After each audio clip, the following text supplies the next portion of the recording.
2 साल के बाद भारत के सभी डिस्ट्रिक्ट को इस कैंपेन के अंतर्गत इंक्लूड कर लिया गया। और इस कैंपेन का जो मेन मकसद है वो है सप्लाई रिडक्शन, जो कि काम करना है एलसीबी और लॉ एनफोर्समेंट एजेंसी को, outreach awareness on demand generation by ministry of social justice. आज का ये प्रोग्राम इसी का पार्ट है। और ट्रीटमेंट फैसिलिटीज को बढ़ाना, हर जिले में, देश के हर जिले में एक डिस्ट्रिक्ट डिएडिक्शन सेंटर की एस्टैब्लिशमेंट करने की बात हुई थी। 2019 में देश भर में एक सर्वे करवाया गया था, national survey on extent and pattern of drug use. उसके बाद उसका पार्ट जम्मू कश्मीर में भी था, मतलब एंटायर कंट्री में वो सर्वे करवाया गया था। सर्वे का जो रिजल्ट आया, जिसमें पहले साल में 2020 में 272 डिस्ट्रिक्ट मोस्ट वल्नरेबल में आइडेंटिफाई हुए थे, जिसमें नशा मुक्त भारत अभियान स्टार्ट किया गया। पिछले last two last year Hindustan के सभी डिस्ट्रिक्ट्स इसके अंतर्गत अभी लाए गए हैं, जिसमें नशा मुक्त भारत अभियान के प्रोग्राम्स चलेंगे। अब नशा मुक्त भारत अभियान को लॉन्च क्यों किया गया? क्योंकि जो उसमें डेटा निकल के आया नेशनल सर्वे के अंदर, वो थोड़ा चिंताजनक था। मतलब इतनी ज़्यादा, और जो इसमें ज़्यादातर जो पाए गए जो ड्रग्स में इन्वॉल्व थे, वो छोटी उम्र के बच्चे ज़्यादा थे।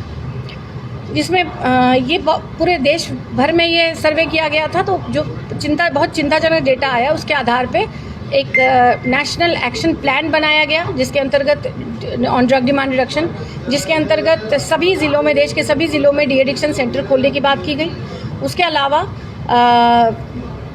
जितने भी वल्नरेबल डिस्ट्रिक्ट्स थे, उन सभी के डिस्ट्रिक्ट एडमिनिस्ट्रेशन को इन्वॉल्व करके और नशा मुक्त भारत अभियान कैंपेन चलाने की बात की गई, जिसमें ज़्यादा मकसद यंग जनरेशन पे, यंग पॉपुलेशन पे पहुंचने की, क्योंकि वही सबसे ज़्यादा वल्नरेबल हैं, जो बच्चे स्कूल कॉलेजेस में हैं। तो इसके अंतर्गत देश के सभी स्कूलों, सरकारी स्कूलों को खास करके इसके अभियान के तहत जोड़ा गया। टीचर्स की ट्रेनिंग कराई गई। ऐसी कोई, मुझे लगता है कि जो लोग भी नशे से रिलेटेड स्टेक होल्डर्स हैं, सभी लोगों को जागरूक करने की एक कैंपेन चलाया गया है। और उसी का पार्ट आज का ये प्रोग्राम भी है, जिसमें मुझे लगता है कि ये कैंपेन और सुदृढ़ तरीके से और बेहतर तरीके से चल पाएगा अगर मीडिया के लोग भी इस कैंपेन के हिस्सा बनेंगे। तो आज के इस बेसिकली मैं कहूँगी अवेयरनेस प्रोग्राम ही एक तरह से, कि जिसके अंतर्गत कहीं ना कहीं कैंपेन को और ज़्यादा मजबूती मिलेगी अगर आप लोगों की तरफ से कुछ छोटे छोटे इनिशिएटिव्स, छोटे छोटे जो आप लोग जो रिपोर्टिंग करते हैं, उसके साथ साथ ड्रग्स के बारे में इंफॉर्मेटिव कैंपेन भी अगर आप चलाएं, तो रिज़ल्ट कुछ और ही आएगा।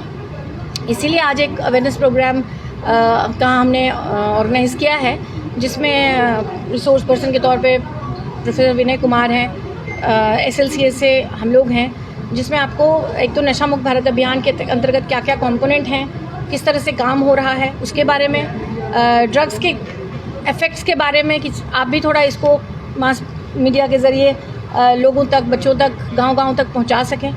और नेशनल एक्शन प्लान के तहत सरकार क्या क्या इनिशिएटिव ले रही है, भारत सरकार, मिनिस्ट्री ऑफ सोशल जस्टिस, उसके बारे में भी आपको इस प्रोग्राम के तहत